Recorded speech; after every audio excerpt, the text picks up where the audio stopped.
so we really saw this as, okay, the city's going to be here obviously for a long time. They're really committed to building out this area and the adjacent areas that are going to provide the access to the arts district. So it was really more a sense of when we pick location, which is location is the key to any real estate development success. Everyone will say location, location, location. Those are the words, right? So when we picked location, this is what we were looking for, is one that there's going to be, economic and social investment by, the city and the local government partners that are going to support it. And I think that's the difference between when we talk about developers coming in and the evil G word of gentrifying a neighborhood and revitalizing the neighborhood. And I think those are the two key differences, is that we're not bulldozing over local businesses to create our own vision. We're merely supporting a vision that's already been in place and supported by the local government and local businesses and residents there, and to provide, density that's going to provide the economic support for years to come, and the additional programming that might be needed to support, more residential in the area. So it's not a matter of asking the city for favors. They're not gifting us land. They're not giving us tax breaks. There's none of that. We're not asking for a lot from the city, which they love. That always makes your city partners happy when you're not asking for a bunch. But it helps them realize that there's an ROI on their investment dollars that they've been putting into downtown, for us to come in and help kind of capitalize on those improvements. Welcome to CREPN Radio for influential commercial real estate professionals who work with investors, buyers, and sellers of commercial real estate coast to coast. Whether you're an investor, broker, lender, property manager, attorney, or accountant, we're here to learn from the experts. Welcome to Commercial Real Estate Pro Network's CREPN Radio. Thanks for joining us. My name is Jay Darren Gross. This is the podcast focused on commercial real estate investment and risk management strategies. Weekly, we have conversations with commercial real estate investors and professionals who provide their experience and insight to help you grow your real estate portfolio. Today's interview is sponsored by Building Insurance and Risk. When you invest in real estate, it pays to work with a real estate investor protection specialist to protect yourself and your investment from catastrophic loss. The experts at Building Insurance and Risk focus on real estate investor protection. They provide you with multiple insurance coverage offers and a side-by-side coverage comparison. To learn more, go to buildinginsurancerisk.com. Today, my guest is Anna Olin. Anna is one of the pair of the pioneers of Z-Life, sustainable luxury real estate, originating in the English Hotel in Las Vegas, and they are renowned for their innovative M8Trix model. And in just a minute, we're going to speak with Anna Olin about Z-Life's newest initiative, Midtown, Revitalizing downtown Las Vegas. But first, a quick reminder, if you like our show, CREPN Radio, there are a couple things you can do to help us out. You can like, share, and subscribe. And as always, we encourage you to leave a comment. We'd love to hear from our listeners. Also, if you want to see how attractive our guests are, be sure to check out our YouTube channel. You can find us on YouTube at Commercial Real Estate Pro Network. And while you're there, please subscribe. With that, I want to welcome my guest, Anna Olin. Welcome to CREPN Radio. Yeah, thanks, Darren. Thanks for having me on. I'm looking forward to our conversation. But before we get started, if you could take just a minute and share with the listeners a little bit about your background. Sure. So I am the COO of Z-Life Company. Ween and I started this company back in 2017. We spent about 15 years in the commercial glazing industry as commercial glazing subcontractors for high-rise and really complex glazing systems. We started in Las Vegas. We grew our glazing company nationally over a number of years. And after a while of, building beautiful, monumentous projects for other people, we decided to build for ourselves. So we closed down the subcontracting business, and we started our own ground-up development business, kind of using the same methods and methodology and thought process behind unitized curtain wall systems to create our M8Trix model, which is now the structural system that supports all of our ground-up development projects for Z-Life.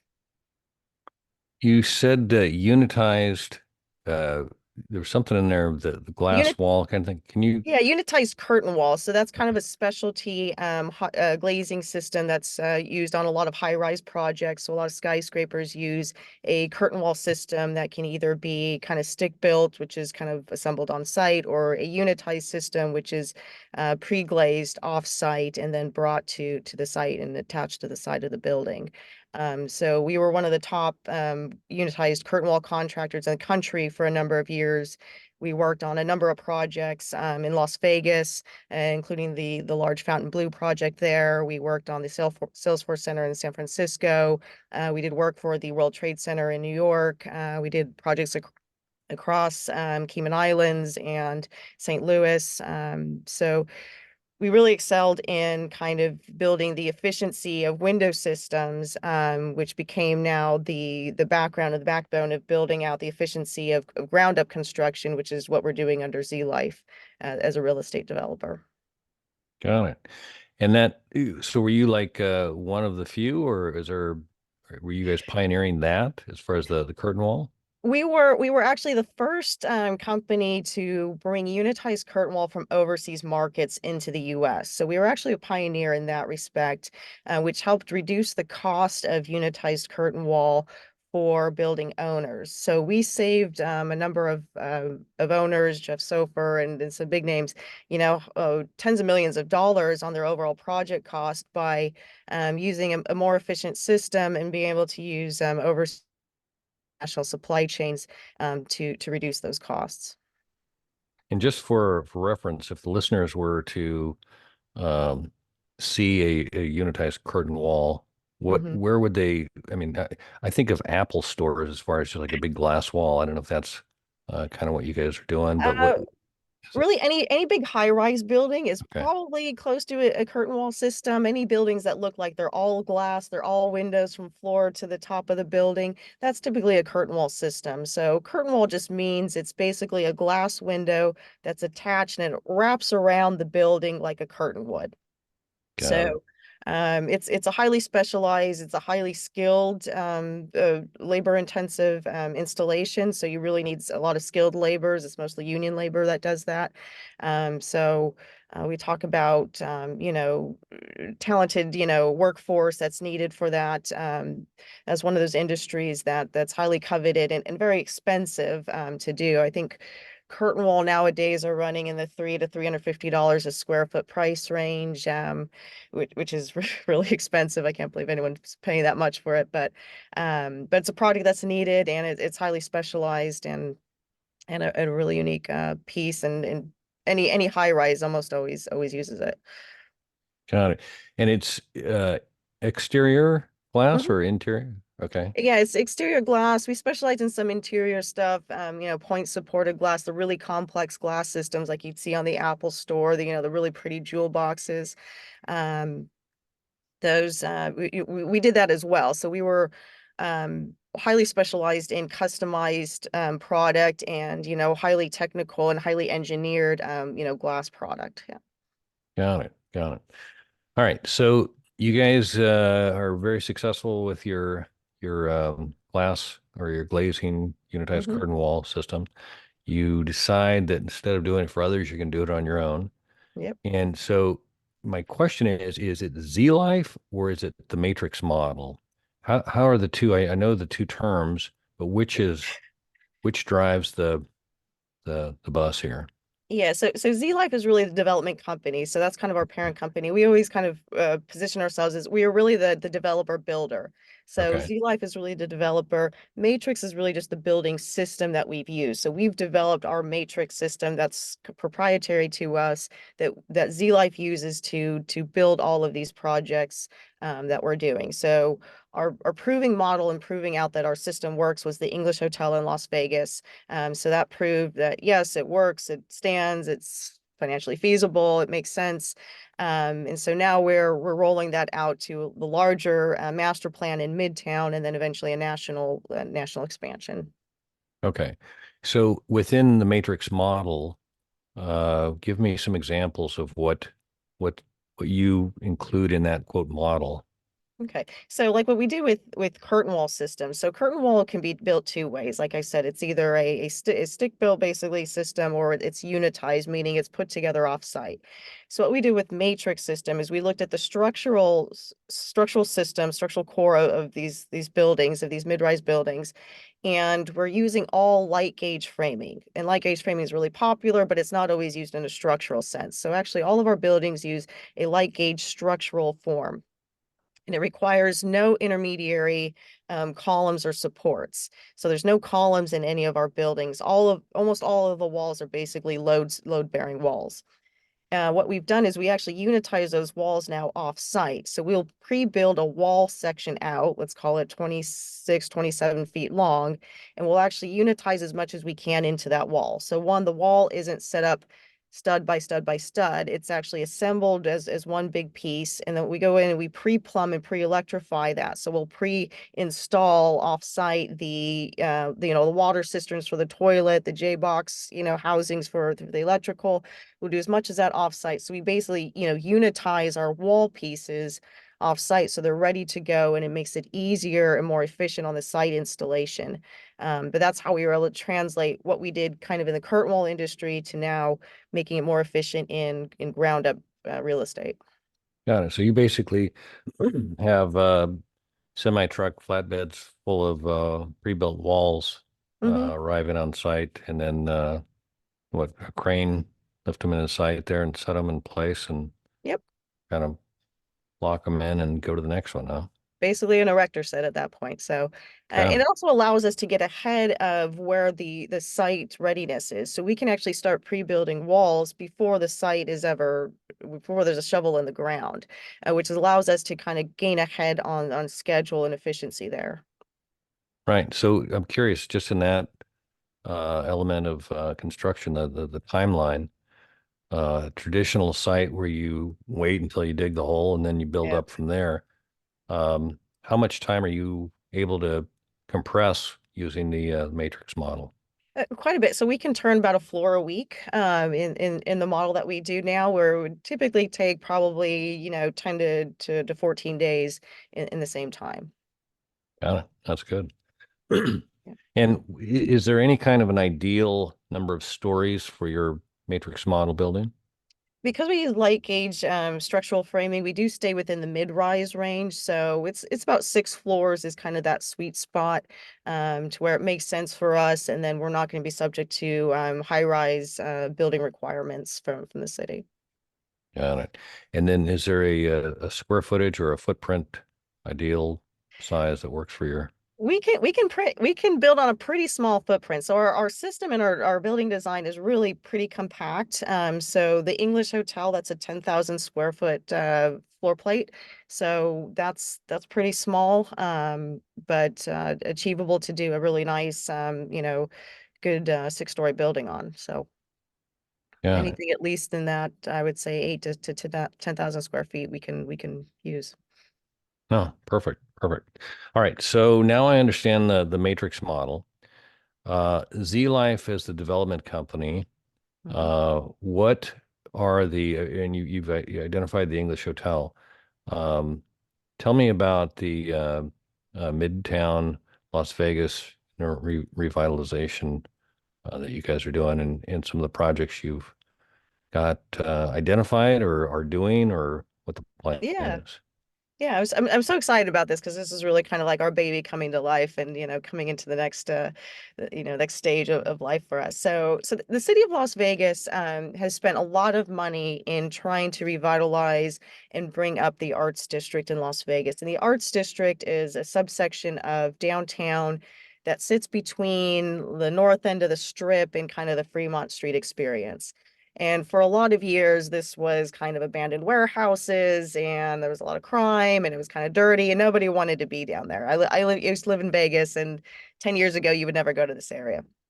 So the city had put together this initiative. They're pumping tens of millions of dollars into. They cleaned up the streets. There's pedestrian sidewalks. There's new street lighting. There's public art. They did a lot to kind of build this area up. And so a lot of new businesses went in. There's a lot of bars and restaurants and activity and museums down there. But there's not any real residential density. So when we were looking to build the English hotel, we looked at this as like, this is an up and coming neighborhood. This is something that the city is supporting, that the locals are supporting. There's enough neighborhood kind of that general area support, financially and, just local, economic support there. It made sense for us to put the hotel there. So after putting the hotel there, our plan was always that we would kind of expand our footprint there in that area. So we're focused in kind of the north end of the Arts District, the English Hotel kind of being the anchor of Midtown. So Midtown is really the area, that the neighborhood that we're developing in the Arts District. So within Midtown, there's going to be a number of buildings there. So right now we're currently going to be building two new towers that are both condominium towers that are adjacent to the English Hotel. So they're going to run right next door to it.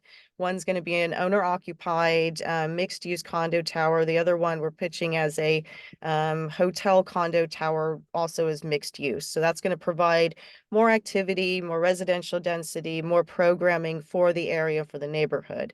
And because we have so much support from the city of Las Vegas, to improve the general area, so the accessibility into Midtown and the accessibility into the Arts District, it really makes sense for us to continue expansions there. So the larger Midtown master plan that we have planned out is about 11 acres, with a 4-acre kind of footprint of a plaza district that will house the majority of the activity for Midtown, centered around the English Hotel. Got it. And for reference, 11 acres, how many city blocks does that equal? Is that? So this is the thing with downtown Las Vegas, and when we talk about this, is you're kind of picking apart, parceling different areas around. So it's going to reach a good about 6 blocks by 6 blocks of an area in that downtown area, in that downtown neighborhood. Got it. See, there's a couple of things that you've identified. One is that it sounds like you had a willing partner in the city. Mhm. Las Vegas had identified this area as wanting to revitalize it. Mhm. So how quickly, or give me a little sense of the timeline between the city identifying it and Z Life recognizing or approaching the city, or I mean, you know, Yeah. because it seems to me like that's a critical piece to your success, is having that willing city, as opposed to a city that's putting up a lot of restrictions or barriers to entry, or making it very difficult for new development. Yeah, so the city has really been putting money in here for the last, 10 years about. So they put their larger downtown renovation plan, initiative was put together 10 years ago, and it's like a 50-year plan, and it's a lot of money. So we really saw this as, okay, the city's going to be here obviously for a long time. They're really committed to building out this area and the adjacent areas that are going to provide the access to the arts district. So it was really more a sense of, when we pick location, which location is the key to any real estate development success. Everyone will say location, location, location. Those are the words, right? So when we picked location, this is what we were looking for, is one that there's going to be, economic and social investment by, the city and the local government partners that are going to support it. And I think that's the difference between when we talk about developers coming in and the evil G word of gentrifying a neighborhood and revitalizing the neighborhood. And I think those are the two key differences, is that we're not bulldozing over local businesses to create our own vision. We're merely supporting a vision that's already been in place and supported by the local government and local businesses and residents there, to provide, density that's going to provide the economic support for years to come, and the additional programming that might be needed to support, more residential in the area.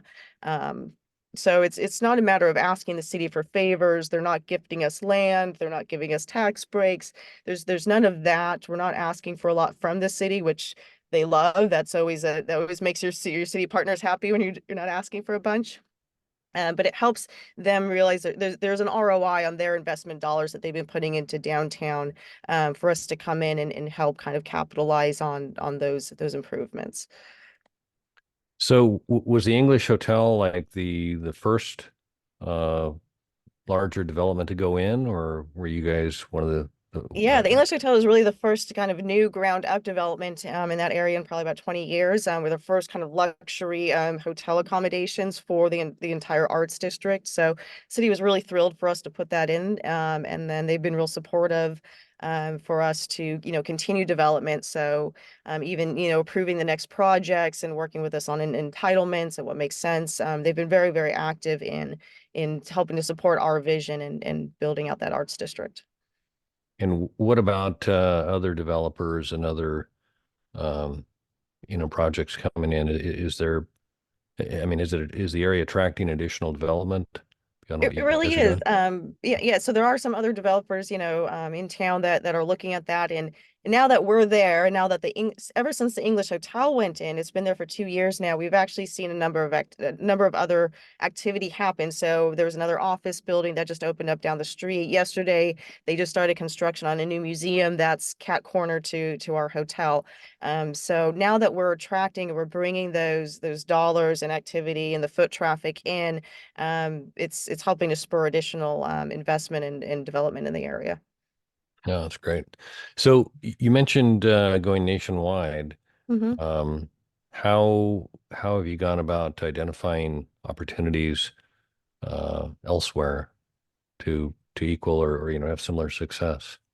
Yeah, so we're looking for kind of the same formula that we have in Las Vegas. So the key is always going to be location, location, location. The next, really key for us is what are areas that are having, local government support that just need that extra that maybe just need that residential density to kick it off. But we're not going into areas or cities or territories asking for free land, asking for a bunch of tax benefits, asking for, credits on that. We're really wanting to know, we want to just support areas and neighborhoods that have already have commitments for development and investment from the local government, that we're just becoming an accessory to and helping to support out. So because our construction cost is so low and we're allowed to build this type of product, this type of kind of luxury product in these neighborhoods that otherwise, a typical standard development wouldn't be able to underwrite, that's our niche. That's where we're able to come in and actually provide the most value. Got it. And as far as your development, are you doing any projects for others, or is Nope. this all okay? You're This is keeping this the is all portfolio. us. Yeah. Okay, Z Life. So and so you have the English Hotel. You've got the two there adjacent to the English Hotel, and you talked Mhm. about some other projects there. So the goal then is, are you do you have investment, or do you have any outside investors that are investing, or are you guys able to do this all on your own? No, currently it's all on our own. Wayne and I, we have our small group of family and friends that kind of help back us with the English Hotel, and that's allowed us to build enough capital to start these next two projects. So this is all 100%. Wayne and I really doing this ourselves and dedicating, I mean, every minute of our lives to building this vision. No, that's awesome. That's awesome. And as far as going back to the matrix, now that I kind of understand the distinction Mhm. between the two, um, and I guess more like Z Life, as far as your ability to kind of go fast, and Mhm. you're also you're retaining all of the projects. Are you also operating the projects as well? Or like, So we do plan to actually open an in-house operation. Currently with the English Hotel, we do have operators, and part of this is that's a Marriott product. So there are some requirements with franchising that requires certain third-party operators.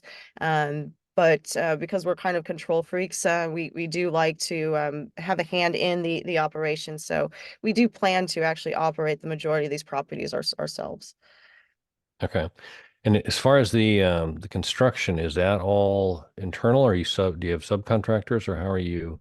We have a Uh, partner general contractor that's on board that understands our system that worked with us on the English Hotel, but we're intimately involved with the build. I mean, because our background comes from construction, we use a lot of glass in a lot of our design naturally, so we control that. So we're really involved as a builder developer as opposed to completely subbing out the construction side. no, it's good. Now that kind of the Apple system. develop it, own it, operate it. I Mhm. it certainly allows for a lot of success. I mean, when you can, the more you can keep in house, although I know sometimes it's difficult, but that's awesome. Um, so you mentioned other areas that you're looking at. Have you identified any, or is that still um, Yeah, on? yeah, we have. So we looked at, kind of what would make sense for us, areas. There's some areas in Utah, outside Ogden, that we've talked with some landowners on, for partnerships. Even some areas in San Francisco that I think would be good for us. We look at a lot of kind of the secondary tourism markets, Phoenix, Nashville. We've looked at Oklahoma City, those areas that I think we could really benefit to provide a lot of benefit to, with our building system and then the type of product that we bring. I'm curious, is there a specific asset class that, I mean, we've talked about hotels and multifamily. I'm just curious about the speed of the construction if it doesn't avail itself to, um, you know, more of some sort of a subsidized housing just based on to get the cost down. I don't know if that's an option that you've considered, or I would think that there's cities desperately in need of housing Yeah, we that get would be asked that a seeking you out. lot. The affordable housing and stuff like that. I don't think that that's for our model. That's not really Yeah, where we're geared for. We're providing a luxury product at a reduced cost to the consumer. We're not providing cheap housing. So that's one kind of key difference in, I think where our system is applicable is I don't think that we're geared for specifically affordable housing product. sure. Do you see are competitors, or is are the building trades are they recognizing this ability to go fast with this offsite build and bring it in? I mean, you've identified it as your matrix system, but I'm just curious if you're seeing any other developer builders that are utilizing or uh, using similar methods. Nobody's doing what we're doing, so I haven't seen Yeah. anybody actually be able to replicate what we're doing. There is, I mean, we look at like prefab, and there is some type of, people are doing unitized, some sort of kind of unitized wall systems. People are always trying to innovate. I mean, I welcome it. I hope more people actually start replicating this model because I think it'll just benefit the industry overall, and it will really drive us to continue to innovate in how we're building and putting buildings together, and reduce the cost for home ownership on a greater scale. But currently, nobody's really doing what we're doing. So we're happy to kind of monopolize that side of it. No, that's great. Does it change the trade requirements building like you do, as far as, if you started with a traditional stick built or, on-site build, the trades that you need to show up and, start from the hole in the ground to the top. Is it a different set of trades that you require to kind It's of assemble not the building?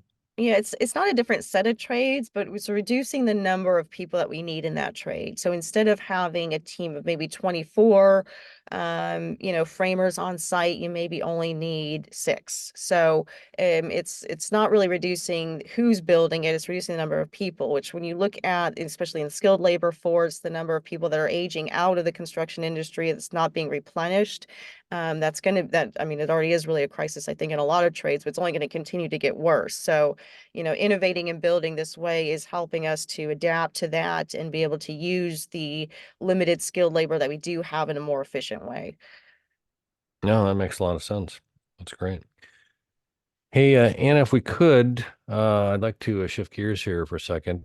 By day, I'm an insurance broker, Mhm. and as such, I work with my clients to assess risk and determine what to do with the risk. And there's 3 strategies we typically consider. We first look to see if there's a way we can avoid the risk. When that's not an option, we look to see if there's a way we can minimize the risk. And if we cannot avoid nor minimize the risk, then we look to see if we can transfer the risk. And that's what an insurance policy is. It's a risk transfer vehicle. And as such, I like to ask my guests if they can look at their own situation. It could be clients, the Federal Reserve, the political environment, whatever it is that you identify and consider to be the biggest risk. And again, for clarification, while I'm an insurance broker, I'm not necessarily looking for an insurance related answer. And you're laughing there, but if you're willing, I'd like to ask you, Anna Olin, what is the biggest risk? Yeah, thanks. Well, I will make sure my insurance broker is listening to this podcast as I answer this. Which I have a great relationship with my insurance broker. Shout out to John. He's been awesome for us. So I do actually love him. I think in the industry as a whole, we always see the biggest, I think, risk is the cost risk, right? And the cost of materials, the cost of time and cost to build, which I think our system in building the matrix and being in construction for so long, our entire system in existence on this planet now was built to mitigate that. So when I look at our risk specifically for Z Life, our big risk, I think our biggest risk is what is the market going to do? And nobody has a crystal ball, and I can listen to a million podcasts that say it's going to do this, it's going to do that, interest rates are going to drop, they're not going to drop, whatever. So I think for us, the way we look at it is location is always going to be key, right? Location is always going to be the driver. That's going to be the consistent factor, whether market's up or down, no matter what's happening. Um, the second is always going to be how how flexible are we with the asset? So physically, the physical asset, can it be repositioned if it needs to be to address the risk, or if something happens, if there's a crisis. So if we went in with the intention of, okay, we're building apartments, but now they have to be hotels, can the asset be repositioned easily and with little cost, as painlessly as possible? So that's something that we always look at, that we try to address up front, is the what ifs. And if there is a change in market, we started the English hotel 3 months into the pandemic, which was an absolute nightmare. It was so funny when we first designed the system, the matrix system, and I apologize for the long answer here to your question, but we designed the system around recession proof. We wanted to build a recession proof model that even during a recession, the asset would be able to produce. The pandemic hit, and we've now changed from being a recession-proof model to a pandemic-proof model.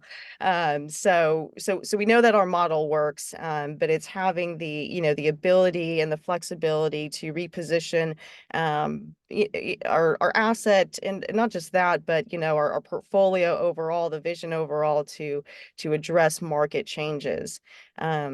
I think aside from that, the physical answer to that is the emotional and mental, flexibility as well, to recognize that and be willing to make those changes. I've seen so many projects get, canceled or put on hold because a market condition changed or something happened, and the owner just doesn't have the flexibility emotionally to look at the project in a different way, and how to maybe repurpose it or move it around so that it can work. Instead, it's kind of just a hands up, oh, it didn't work the way it did, we have to cancel it. It's going to sit, lot's going to sit vacant for the next 10 years. So I think that's how we approach that, and how we approach risk, and really being as flexible as possible, not just with the physical product, but with our mindset and our leadership and how we approach that. I love that. Having a plan B, C, and D is always, Right. well, I mean, it helps, because I think the thing I've always been impressed with is clients that have figured out how to make money in any market, Right.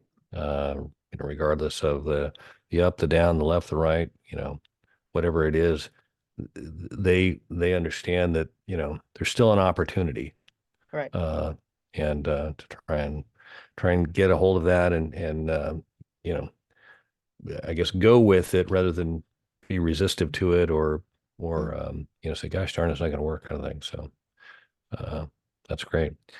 Um, Anna, where can the listeners go if they'd like to learn more, connect with you?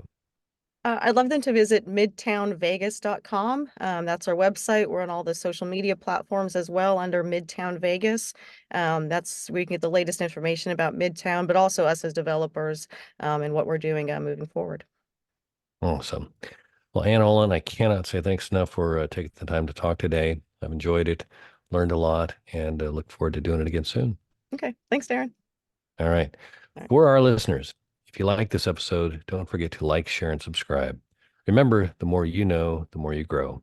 That's all we've got this week. Until next time, thanks for listening to Commercial Real Estate Pro Network's CREPN Radio. You're listening to CREPN Radio for influential commercial real estate professionals. For more information on this or any of our guests, like us on Facebook, CREPN Radio.